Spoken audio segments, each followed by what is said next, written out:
I've just got an indication from Danny. Yeah, thanks for that, John. That's interesting analysis. But just on the whole idea of the real enemy is at home, obviously in Ireland, we're pro, the government here is very pro NATO, even though we're a neutral country, that we're trying to get out of being neutral, that we let US planes fly in here with God knows what into Shannon and over to wherever. And when you come out though with I notice in the left or in the trade union movement here at the moment, if you come out with anything that's kind of, if you bring up Zelensky's tax affairs, or if you bring up anything that's kind of critical, there you're attacked immediately and classified as pro-Russian. And if you're the other way, and then there's some of the people on the other side of that tin that are obviously, there's actually a pro-NATO left in Ireland, which is I don't know how that emerged, but they're there. They're really it's, you can see it. There was a protest outside the Russian embassy. They let one of the Polish ambassador, which was a very, they're very, the right-wing party, that's the leading party, for the name of them, in Poland. He spoke at it, and it was very much anti-Russia, and nothing about NATO in it at all. They didn't bring up nothing about that. So the argument there of the real enemy at home, it seems to be a voice in the wilderness that seems to be that a few lefties are that are putting out that argument. There was actually even an article there by a left group, Independent Left, that said the real argument is at home, the real enemy is at home. They put it was Conor Costigan wrote the article, and he was making the argument that that we were people that you're either in one camp or another, basically. You're and people that take that line are kind of more or less, they want Putin to win, or that Russia to win in the war. How do you this argument of putting I suppose it's a question really, how do we get that message out to more people? Like, it seems quite complex. A lot of people, work class people, wouldn't have heard of Karl Liebknecht, and how do we grow that message? I suppose that's the question. I'll leave it at that. All right, so I'll let the discussion run for a while before I bring John back in. So I've had another indication from Yetta. Yes, it's thank you for the presentation, John. My starting point in this is, in my understanding, is that there's 3 wars in one, and there's the one of what I consider imperialist Russia attacking a non-imperialist Ukraine. There's a inter-imperialist struggle on the one side, military on the other side, mainly economically. And there's the Donbass self-determination struggle, which is not actual now. But from what I understand of your presentation, it seems that you think that we have gone, by the meeting of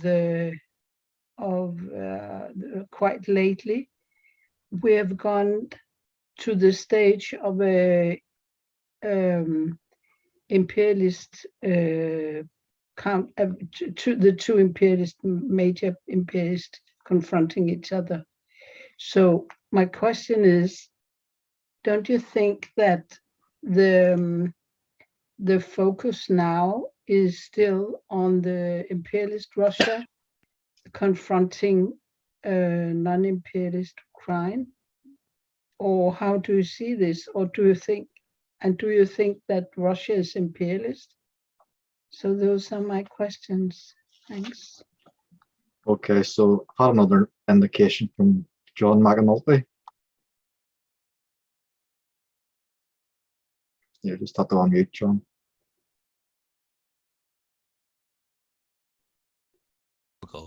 Working now? Yep. Right. What I'm really concerned about at the minute is how do we as the left have agency in this issue? And it seems to me that that's going to be very, very, very difficult, because if you like, the traditional left, to use the word left very, very generally, has moved sharply rightwards. So one of the major elements of this new phase of war is the rearmament of Germany. It passes without a comment, and it's led by German social democracy. In Britain, you see people concentrating on Boris making a comeback as war leader, but people ignore the fact that Sir Keir says that opposition to NATO is not allowed. Doesn't go alongside membership of the Labour Party, which is a new thing. And in Ireland, there's a fairly strong sign that the drive into NATO has been defeated, or at least there's very strong public opposition to it. But what there isn't is very strong public opposition to the de facto membership of NATO. It's a bit like Ukraine. Ukraine is not a member of NATO, but it's flooded to the gills with NATO weapons. Ireland's not a member of NATO, but it's ferrying stuff through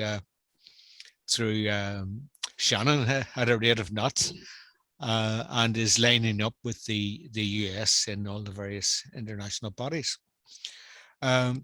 Outside the social democracy, the only thing that's happened is that a big whack of the traditional, what you would call the far left, the revolutionary left, have also, lined up in, essentially in support of NATO.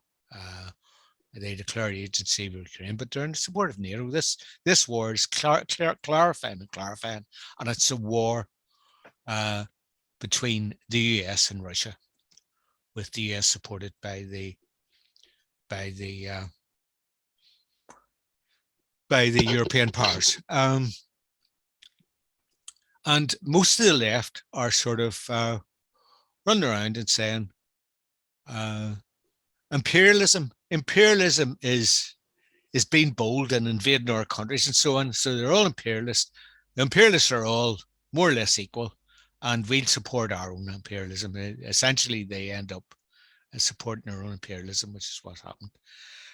There's two other tendencies. One is somewhat dogmatic, which is we just reel off all the things that Lenin says and laying them up.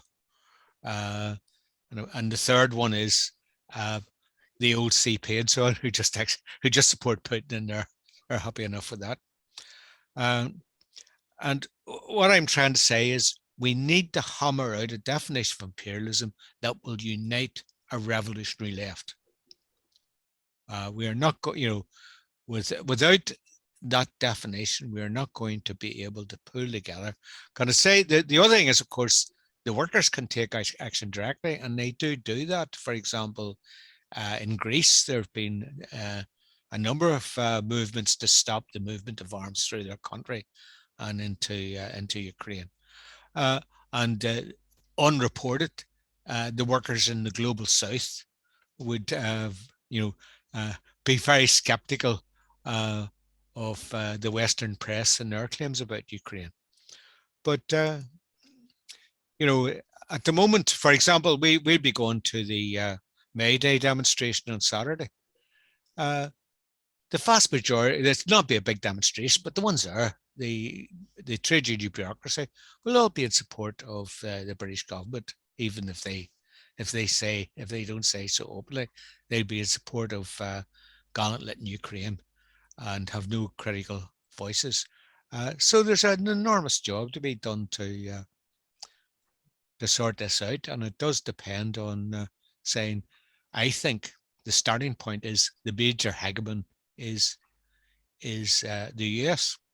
US is the imperialist power still, even though it's in decay, and this this war cannot be taken apart from the US reasserting itself in Europe, rebuilding NATO, and its overall movements to encircle China. So I think that's what we have to work on. Okay, so I've got another indication from Donald, but before I bring him in, there's quite a few points and questions were raised on those early contributions. So I'll just ask John to come back on those. Yeah. Just to sort of talk specifically about what I think about the question that Jette raised. I think Russia is an imperial power. I think it's silly to say it's not. It's a capitalist state. It's a nuclear armed capitalist state. It was until they decided, the other lot decided to chuck it out, a member of the G8. There's no sense in which it's can be sensibly described as a colony of anybody. It's, yeah, sure, it's a weaker, considerably weaker capitalist state than others. Its imperial ambitions are limited to policing its own near abroad, as the Russians call it. But that's what it's trying to do in the Ukraine. I think it's a stretch, I think, to say that Ukraine, in its recent, obviously as a history, as a colonial possession of Russia, but its more recent configuration has been as a kind of willing partner of the Western imperial powers. Ukraine, you know, its claims, its authority, its moral authority on defending its own independence would be considerably enhanced had it not been part of getting rid of the Afghans' independence, getting rid of the Iraqis' independence, being part of NATO operations in the Congo, Sierra Leone, and indeed practically every tin pot intervention that NATO has made, plus aligning its own military forces with NATO and wanting to join it. So, you know, I mean, I don't want to detract from its right to self-determination. Every state has the right to claim self-determination. Doesn't matter actually whether they're a colony or not. I would have been, had I been alive and active at the time, in favour of France's right to self-determination against the German invasion in World War II. States and peoples have a right to determine their own future, free from military intervention from other states. By and large, there are no doubt exceptions, but I don't think this is one of them.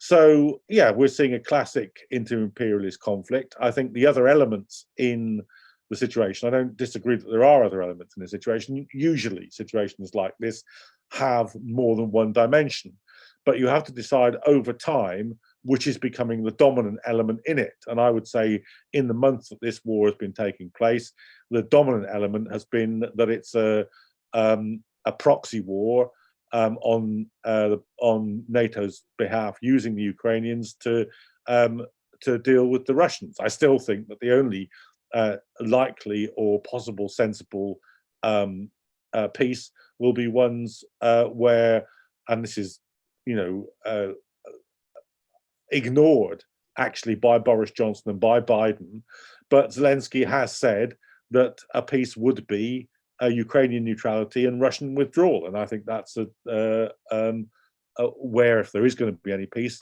it will come from. So I think those are the things to say. Now, both Danny and John raised the questions of the sort of current political configurations, balance of forces around these things, and I think when we're taking account of this, there are two unusual aspects to this conflict compared to the ones that anti-war activists and the left have been involved in since the end of the Cold War. One, in this case, it is not our state which is the immediate aggressor, and that makes an impact on people. You know, somebody's tanks ran over somebody else's border, and unlike Afghanistan and unlike Iraq and unlike the bombing of Libya, it wasn't our armed forces which, in an unprovoked and illegal way, ran over somebody else's border. It was the Russians. So you have to take account of that. That's a fact, and millions of people recognize it, and it's stupid to try and either deny it or not to deal with it. The way to deal with it is to explain the context of the imperial system and the way in which NATO played an active role in pushing Ukraine like a tethered goat. It pushed Ukraine into every NATO operation, staked it out there, and then, because it wasn't actually a member of NATO, just being asked to behave like a member of NATO, it got completely blindsided when the Russians reacted in a quite predictable way, actually. So I think that explanation will take time to be put, but I don't think that it's an impossible argument to win. In this country, most of the left has, most of the hard left, the left outside the Labour Party, has a sensible position on this. The kind of pro-war left is tiny. When it tried to initiate a trade union demonstration, 100 people turned up on it, and it hasn't tried to do that again. The Stop the War demonstration in the early phase of this was much, much larger than that, the Stop the War Coalition demonstration. In the unions, the National Education Teachers Union has taken a good anti-war position. The University College Lecturers Union has taken a good position. The Fire Brigades union has taken a good position. The Unison, the largest union in the country, has taken a very strong anti-war position. Not so good in some other unions, but certainly there's a very serious strand of working class activists and working class opinion, which has taken a good anti-war opinion. And our job is to build on that. I'm perfectly okay with John's view that, you know, it would be good if the revolutionary left got its act together, but experience has told me not to hold my breath and not to delay wider political activity waiting for that to happen. In fact, what my participation in the Stop the War Coalition over the years has taught me is this, that the far left are like a group of squabbling children, and it isn't rational debate which brings them to their senses. It's a big slap round the head by a larger movement which disciplines them. So we could have argued about the nature of imperialism until the cows came home in the early days of the Afghan and Iraq war, but instead we launched a big movement, and by and large that disciplined the left. Those people who were serious were part of it. Those people who weren't went off and did something else. So I always advocate the building of the broadest possible kind of resistance as the best possible forum for the left to debate. And I don't think that we'll be well, we aren't isolated now.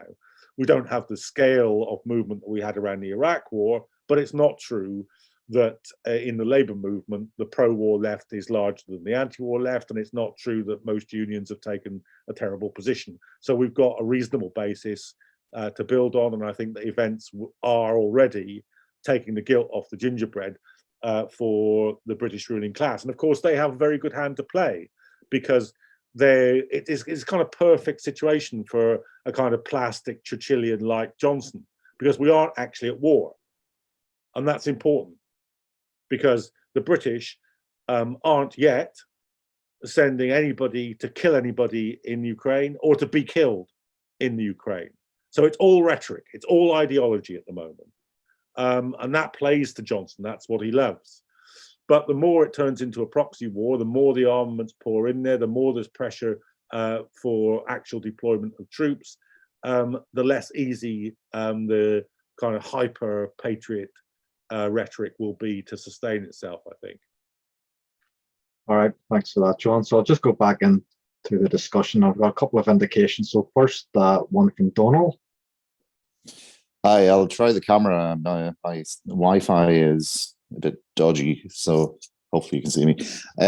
Yeah, hi everyone. I suppose three things that I wanted to put in. My own way of thinking about this war is, I mean, we are back to global imperialist rivalry. It's in the sense that, yeah, John was right. We're living in that context, and Lenin, Bukharin analyzed and argued it. But the specific moment of the end of the unipolar movement, if we want to use that as one, not maybe one definite end of the unipolar movement, but there's definitely a rise and a reconfiguration of global capitalism and a division in the powers, and that seeing Ukraine as a moment of that struggle, I think, is the way I've been thinking about it. And that means it's actually a very dangerous situation. The arguments about the possibility of spiraling into even nuclear war are real, that these flashpoints in Taiwan or in Eastern Europe are real, and the dominance of the US as a global hegemon is really up for grabs, and they realize that their main power is the military wing, and that they've helped to create a global Chinese or regional Chinese anyway superpower, and their only card to play is the military one. And the longer they wait to play that card, the worse it's going to be. So it's actually quite a dangerous period. And therefore, I think, yeah, what Lenin argued in the start of the 20th century about the main enemy is at home, but even more than that, and I'm not suggesting socialists should go out and make this argument, but that we're for the defeat of our own ruling class is actually, for me, a right argument for us to start from. The problem is sometimes people go over and say, well, that means that you're on the side of the Russians or the Chinese against, but it's a different position. The second thing that kind of I've been thinking about is, like, I'm living and working in Brussels at the minute, and I was on the Julian Assange protest on Saturday. And it was a good protest, but what really struck me was it wasn't that big, and there was no organized left or trade union forces on it. And it really brings home the current anti-war movement, or the state of the left in the anti-war movement, that really in the Iraq war, that we really benefited massively from coming off the back of the anti-capitalist movement, and as the basis and the spine of the anti-war movement. That doesn't exist now, and we're in a much weaker position, coupled with that you have the liberals have gone completely and over to the side of the war, and have instituted quite a draconian censorship regime to stop any other narratives coming out. But the hope I have is, I think that they have overextended themselves, that this new, I mean, the Germany rearming, the cost of that, the cost in terms of increased price of fossil fuels is going to hit. You don't get the same sense that the working class is bought into this war in the same way as the middle class. And you really see it in Europe, how almost astroturf and from the top, the pro-Ukraine solidarity movement is. A lot of people are more suspicious of it. And the more the economic cost of the war starts to bite, I think the more chance socialists have to make those arguments around class. And I think I almost like the socialist nature of the anti-war movement will be stronger this time around than in the Iraq war. So yeah, those are things that are floating around my head. Be interesting to hear what others think. Okay, so I have another indication from Anne. Yeah, just need the unmute.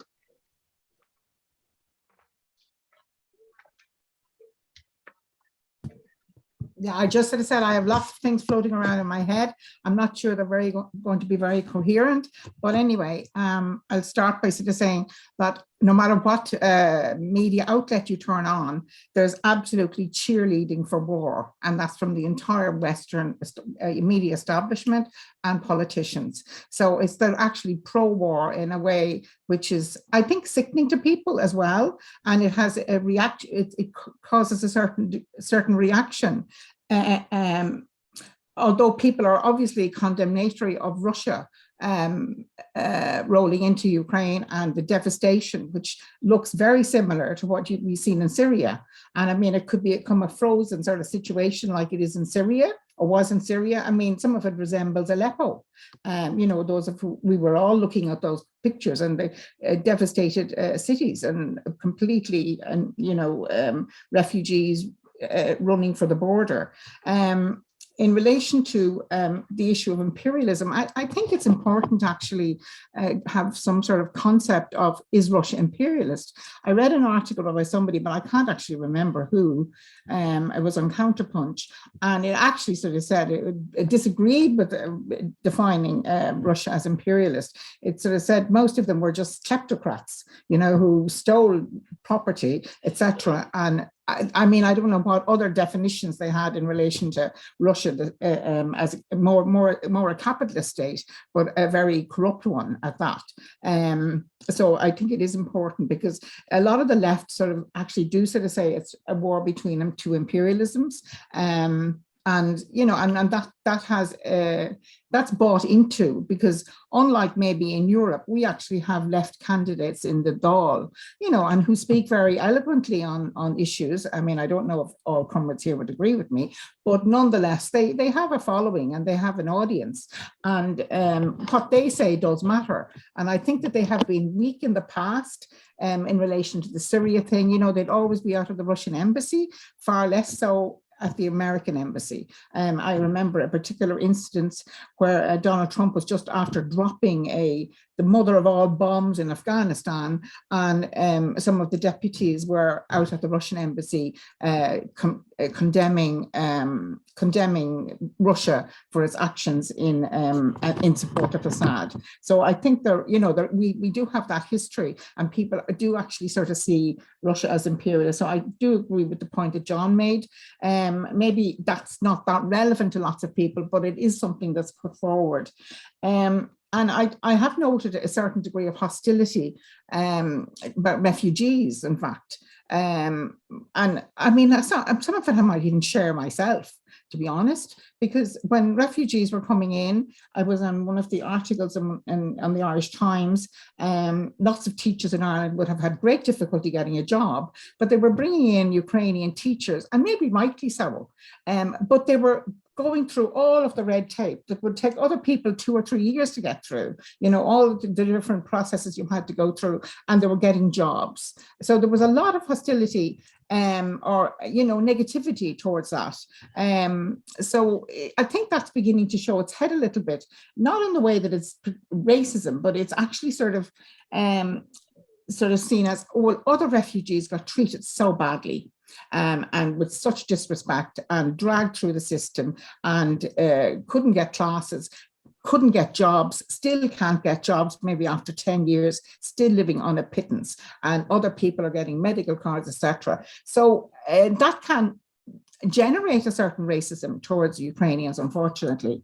And how do you deal with that? I mean, I think we should sort of condemn the state for not giving the same rights to other people, absolutely. But that's happened. It's already a fait accompli. And one of the points that another meeting I went to, and I'm sure you've all been at them, is the issue of climate change, which Claire Daly brought up yesterday in Europe. And it's actually a very big thing. And it's something that young people, you know, the amount of arms that's actually been used in this war, and that NATO were pumping in, and of course Russia, but it will actually have a huge impact. So we're washing out our bottles, etc., and filling our green bins, but that's irrelevant when you actually think about the cost of to the planet of the war, and the global south will feel it. So there could be all sorts of points, flash points, with people having difficulties getting bread in the global south or being able to eat, and other people and the working class. And I think that, like, I go to an exercise class and it's mainly working class women, except one or two middle class, and they are much more sort of saying, I don't really like to say it, but I actually agree with you. I'm not going to sort of go along with the status quo or with the view that they refused to recognize that Russia had a claim, or that that they didn't want NATO in Ukraine, and there should have been negotiations. So I'm a bit sort of talking too much and maybe not focused, but anyway, so I think that there are issues that will arise, and how do we tap into those, and how do we get people to condemn the actual huge war drive that's going on with NATO, and that all these people, all these other countries joining it, and maybe one important thing could be the climate crisis and climate change, and also focusing on and the reasons for why the war took place, even though that's difficult enough, but it has to be explained. And it doesn't justify it, but nonetheless, it's the background. All right, so I've had another indication from Yetta. Yeah. Yes.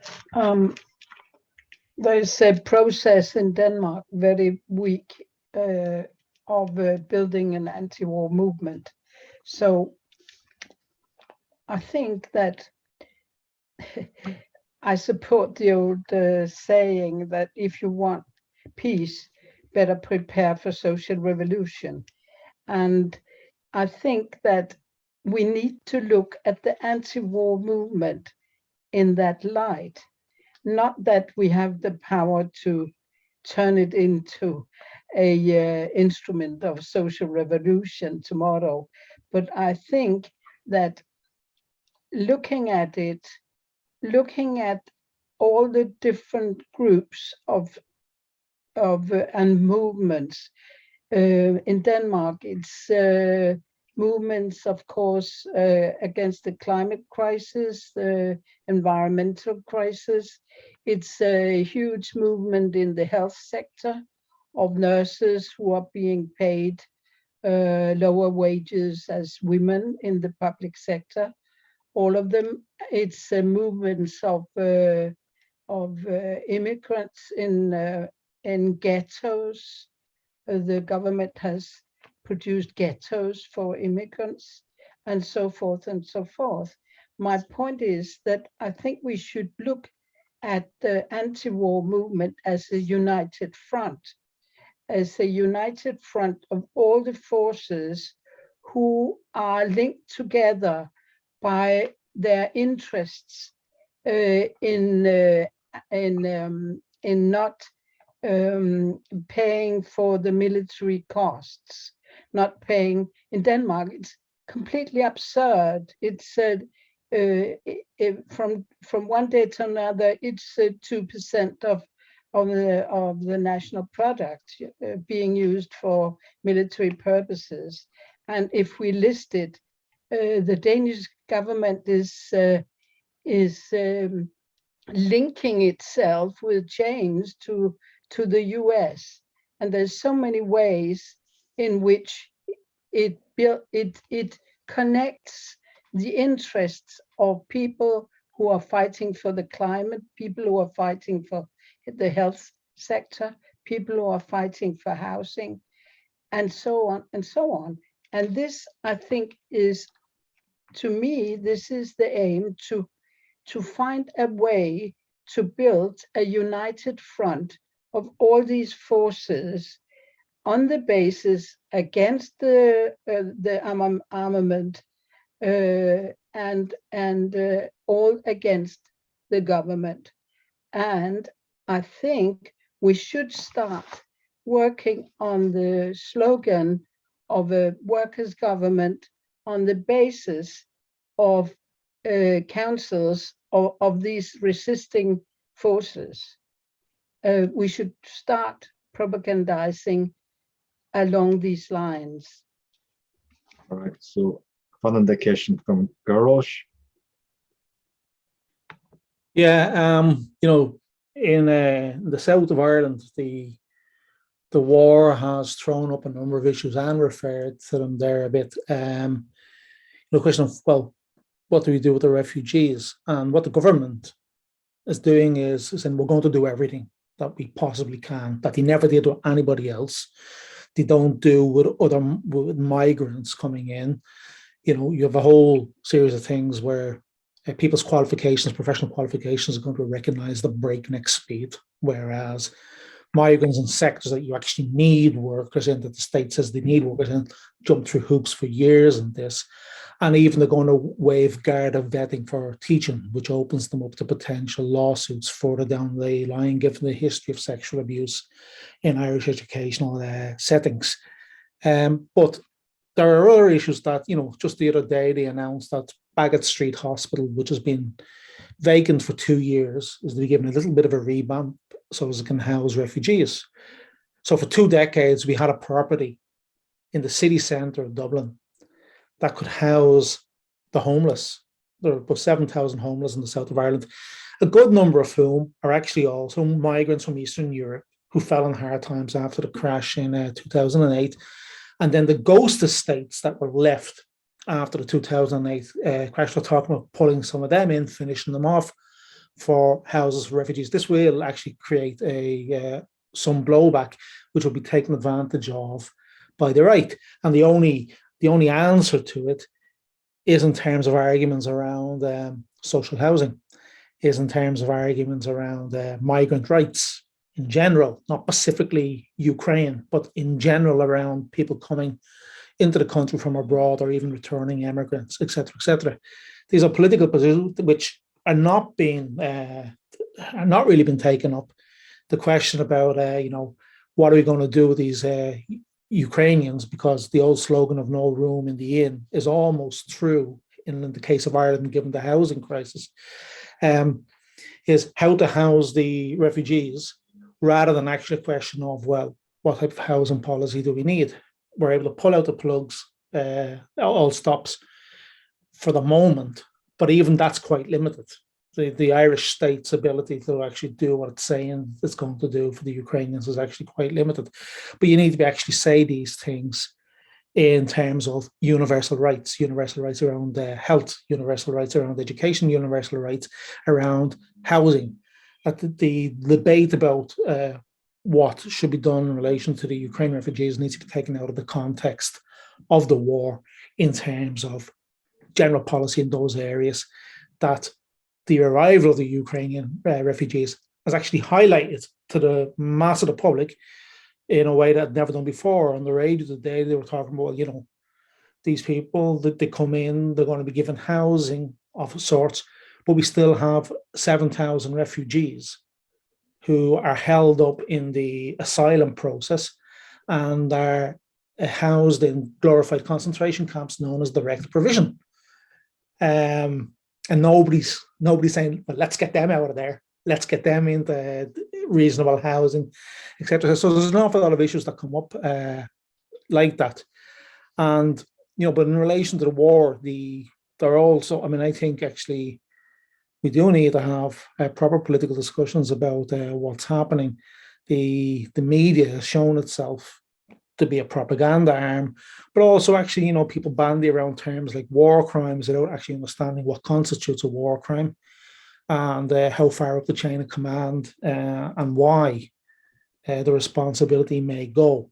I have no doubt that the war crimes have been committed by the Russians, absolutely no doubt. Although the mass grave outside of, I think it was Bucha, that could be just an army taking sanitary care for itself. Lots of rotten corpses in a street is not good for an army that's either invading or defending a particular position. You got to get rid of those bodies. They may not be people who were executed. They may have been killed in the fight. But there's all this discussion around issues, and the media have deliberately give no clarification. It's a sort of strange war where the side in which Western media can embed themselves very easily is the Ukrainian side. and yet we get no reportage about what's happening on the Ukrainian side. If you think about the Iraq war, everything was, this is what's happened, this is where the troops are moving, this is where they've attacked and overtaken. Whereas we get day by day, minute by minute accounts of Russian defeats or disasters that nobody can actually confirm. So, I mean, there's a need to, to be able to look at these things and go beyond the hysteria of screaming genocide, of screaming war crimes. And like I say, there may well be, I have no doubt, but for Putin to be found guilty of war crimes, it has to be proved, for example, that they're systematic. The actual existence of a war crime on the ground doesn't do it. And it wouldn't have done it for the Yanks. But in the case of Iraq, there's quite a lot of evidence to indicate that many of the war crimes were systematic and known to the officers in charge, going right the way up. So I'll leave it at that anyway, but the basic point is that in the South, at least, the war has afforded us an opportunity to raise a whole heap of issues, which if the left doesn't raise, the right will. And it will do it in a negative sense. It won't do it in the sense of housing for all. It'll do it in the sense of no houses for this lot. Okay. So I was in that round of discussion. There's quite a lot of points raised. So I'd like to give John again the chance to come back on those. Thanks. Well, I agreed with the large number of the points that were being made. I think Donald was right at the beginning when he said that the patriotic fervour is very much stronger among the kind of establishment than it is among working people. I think one of the big considerations that's going to take place here, and a number of people and others referred to it, is the scale of the cost of living crisis in this country. I think people are going to put these two things together. I don't think that when, on average in this country, people are paying £200 a month extra simply on energy bills, and there's similar rates of inflation for fuel, for food. I think there's going to be a very explosive atmosphere developing in the next few months. The fact that the TUC, which is a body in Britain that's close to inert, has actually called for the first time in practically a decade, or maybe over a decade actually, a national demonstration against the cost of living crisis. To be honest, it's got to be big if it moves the TUC.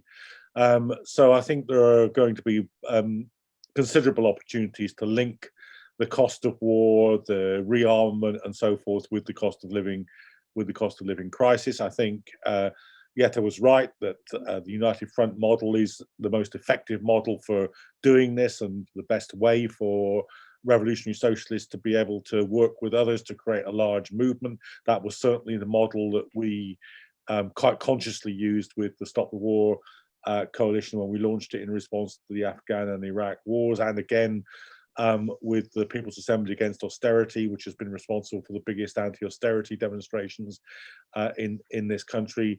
It's the most effective way, I think, to isolate the pro-war left and to assist in mobilizing larger working class organizations to take the struggle more seriously. So so I agree with all of that. For reasons that I've given, I think that Russia is an imperial state. It's not a very strong one, but it is an imperial state. It's obviously a capitalist economy. The fact that it's described as a kleptocracy doesn't distinguish it from the British or the American version, in my view, where there are at least as many kleptomaniacs running the system as there are in Russia. It has the fourth or fifth largest armed forces in the world. It's a nuclear power. It's a permanent member of the Security Council. As I say, it was in the G8. As far as an imperial power is concerned, It's certainly smaller than the United States by some considerable distance, but bigger than some European powers who are undoubtedly, and to everyone's common acceptance, imperial powers. So I just don't see where the distinction lies there. And I think it's important to say the fact that you take that designation doesn't mean to say that you don't believe that the main enemy is at home and that the main force of your criticism should be against, in my case, the British ruling class, the American ruling class, and the NATO setup. You know, when Lenin and Bukharin were developing the idea that the main enemy was at home, they automatically assumed that their country and every other country in Europe were imperial powers.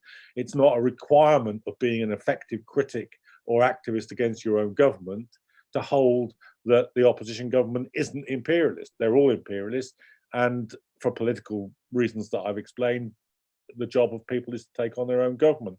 I agree with the points that were made about refugees. It seems to me that the most important arguments here are, first, hypocrisy. All of a sudden you love Ukrainians, but you didn't love Syrians, and you didn't love Afghans, and you didn't love Iraqis. And also, I think even where the sort of patriotic fervor is now extended to welcoming Ukrainian refugees, the facts are different from the rhetoric.